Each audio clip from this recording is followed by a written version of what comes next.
Guys मैंने आपको कुछ दिन पहले दिखाए थे कि चीड़ू नहा रहे थे यहाँ पानी में। मेरा पेपल अकाउंट जो है सस्पेंड हो गया 180 दिनों के लिए। पेपल वालों तुम्हें कीड़े परे सालों। ये रही टाटा किटी, तो इसको हम डाल। गाइज तो पुलाव रेडी हो चुका है। गाइज तो ये रही आज की डिशेज। तो अभी हो चुका है बारिश का मौसम और मेरे घर में लाइट अभी तक नहीं आई है, लेकिन पहुंच पा रही है। तो पता नहीं क्या हो गया है, अब हमारे घर में लाइट नहीं, बाकी सभी के घर में लाइट है, वो देख सकते हैं आप।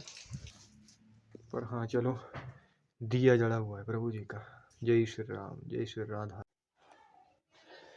ओम कृष्णाय नमः, ओम श्री गणेशाय नमः। इष्टान भोगानि वो देवा दास्यन्ते यज्ञभाविता तदैरतान् प्रधायेभ्यो यो भुक्तंगे स्तेन एव स।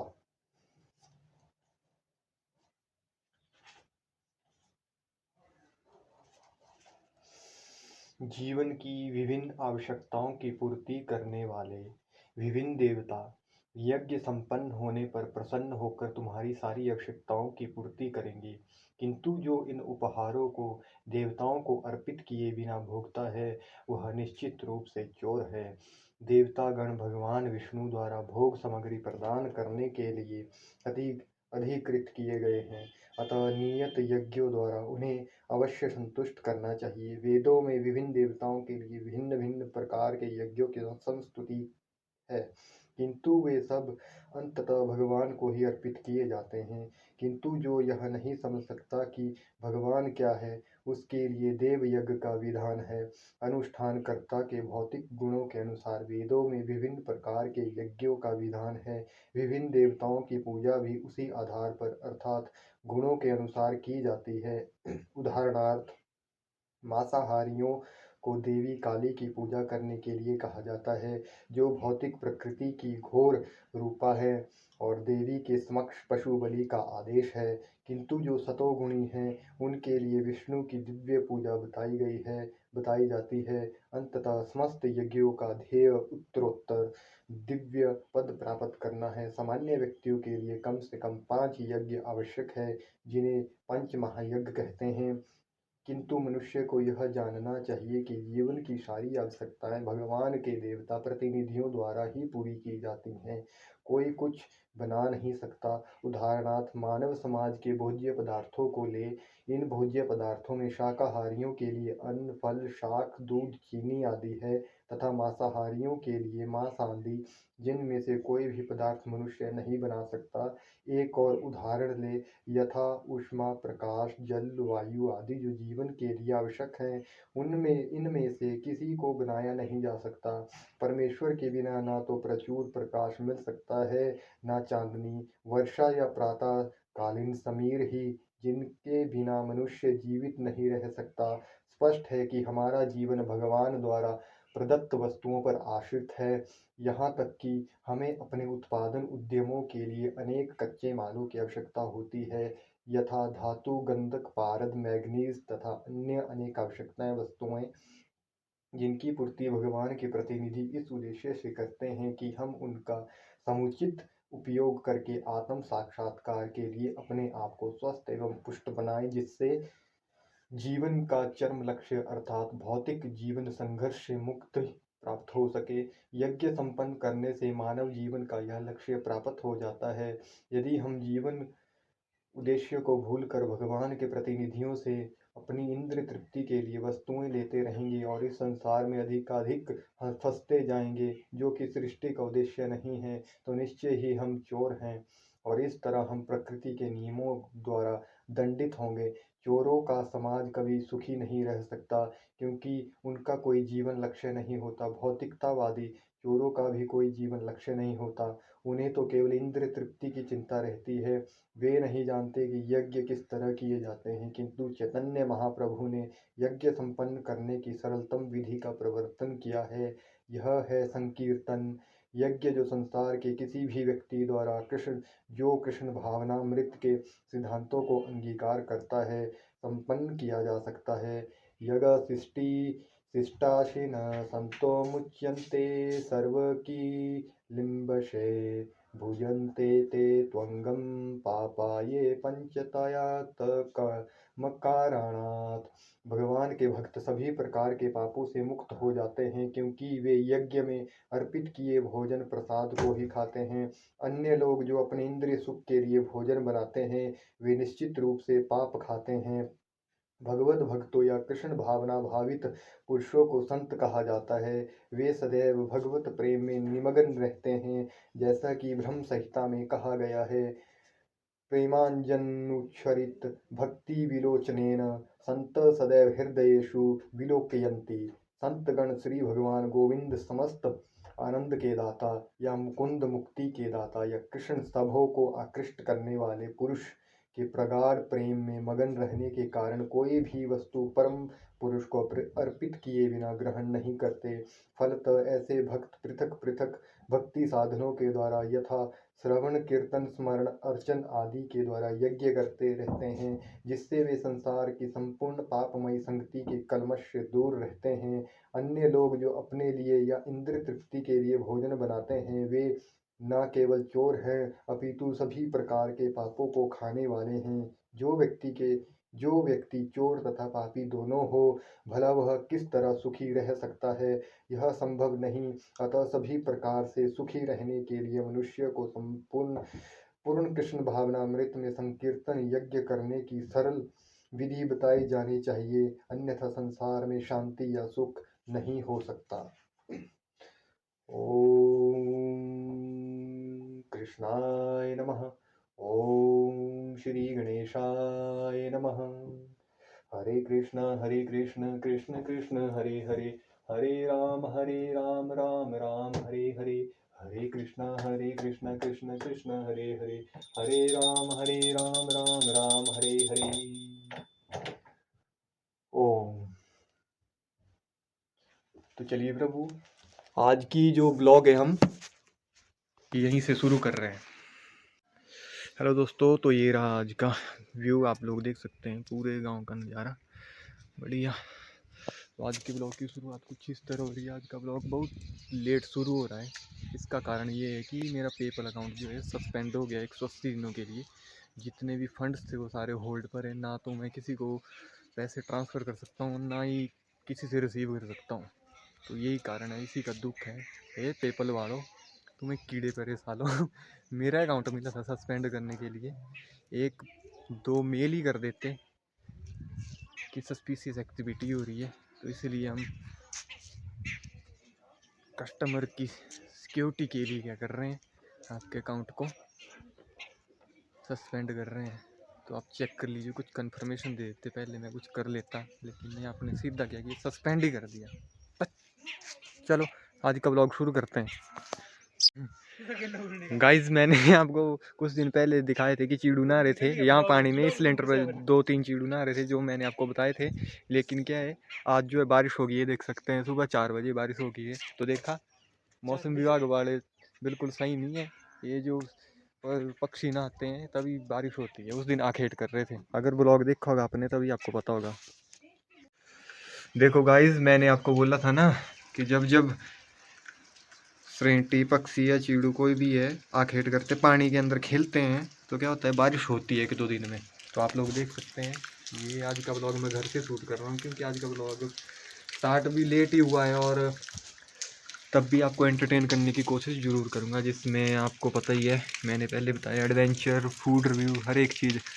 और अगर आप प्रैंक बोलेंगे तो प्रैंक के लिए मेरा एक और नया चैनल है, वो मैंने बहुत पहले बना के रखा हुआ है। अगर आप बोलेंगे तो मैं वो चैनल आपको मेंशन कर दूंगा। उसके ऊपर मैंने ज़्यादा नहीं 10 से 15 वीडियो अपलोड जरूर करे हैं, तो आप जाकर देखना। अभी नहीं बताऊंगा, लेकिन बताऊंगा थोड़े दिनों बाद, जब आप कमेंट करेंगे। कम से कम 1000 कमेंट आने चाहिए, तब जाके मैं वो चैनल रिवील करूँगा अपना। गाइस, मैं आपको बता दूं तो लाइट जा चुकी है, ये आप देख सकते हैं। हेलो दोस्तों, तो ये देखिए पूरे गांव में धुंध धुंध पड़ना चालू हो चुकी है। पूरा बारिश का मौसम हो चुका है, ये आप देख सकते हैं। और ये श्री राम जी का झंडा, जय श्री राम। ये देखिए ऊपर जहाँ पर हम गए थे देव के पास, वहाँ पर भी अभी धुंध बढ़ना चालू हो चुकी है। ये देखो गाइस, कितने सारे पक्षी आ चुके हैं मेरे यहाँ पर। ये देखो पूरे लेंटर में है पूरे, और ये पानी में खेल रहे हैं। पता नहीं कितनी बारिश कराएंगे। देखो ये गौरे पक्षी है जो पानी के अंदर है, ये छोटू जैसी। ये देखो 2 और है। एक का ही नाम है पता मुझे गौरे, बाकी को तो मैं चिड़ू बुलाता हूँ।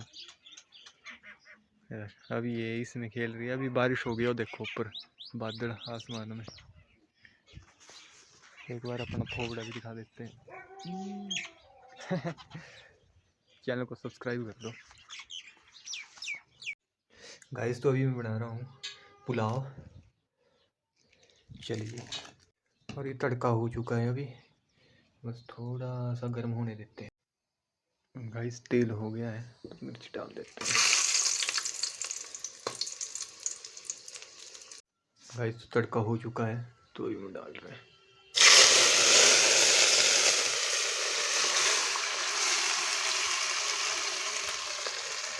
गाइस जब तक पुलाव हो रहा है तब तक हम साथ साथ में चाय के लिए पानी रख दिया। ये रही टाटा की टी, तो इसको हम डाल देंगे इसमें पानी के अनुसार, और साथ में डालेंगे हम चीनी।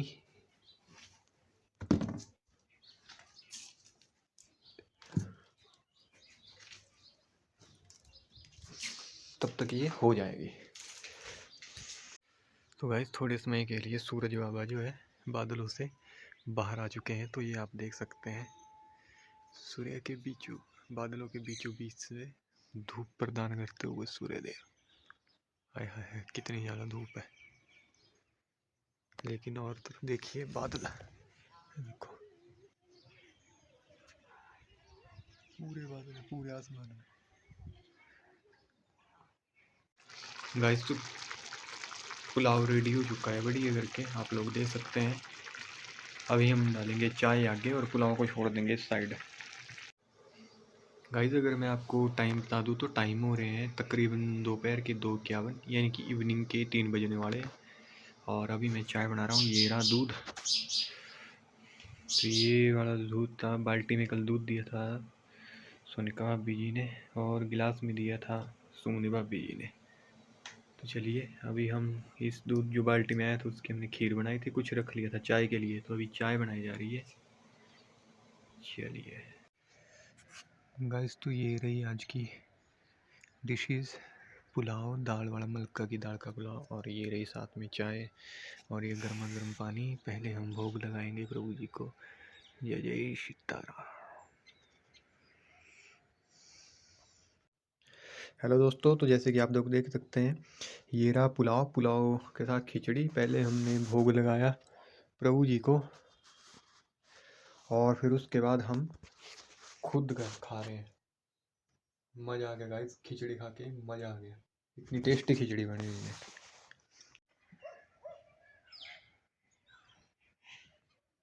ये देखो फ्रेंड्स, तो ये नहा रहे हैं पानी में सारे के सारे।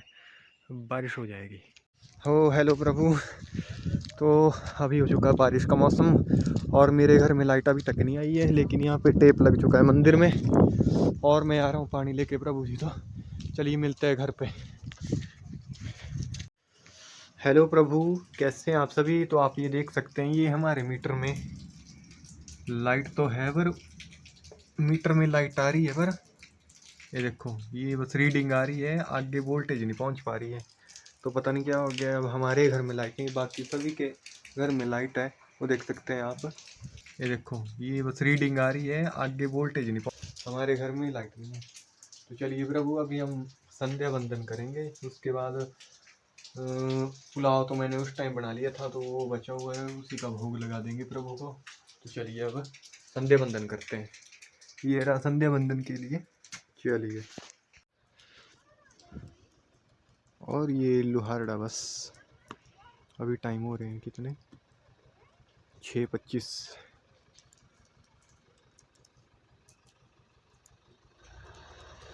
ये देखिए गाइस, ये बस आती है सुबह और शाम के टाइम, बिलासपुर बस स्टैंड के लिए जाती है। लोहारड़ा बस है ये। ये देखो प्रभु, ये है फ्यूज भी बिल्कुल ठीक है, ऐसा कुछ भी नहीं है कि फ्यूज उड़ा है कुछ है। ये देखो ये बिल्कुल सही फ्यूज है। और ये रही मीटर की रीडिंग, रुको रीडिंग बताता हूँ मैं आ रही है उन्हें। ये देखो मीटिंग बस रीडिंग आ रही है, बाकी कुछ नहीं आ रहा। नहीं ये बस ये आ रही है UEC2, पता नहीं क्या सीन है ये। चलो अभी से लगा देते हैं, तो फिर उसके बाद ही देखते हैं कुछ क्या होता है क्या नहीं होता। जय श्री राम।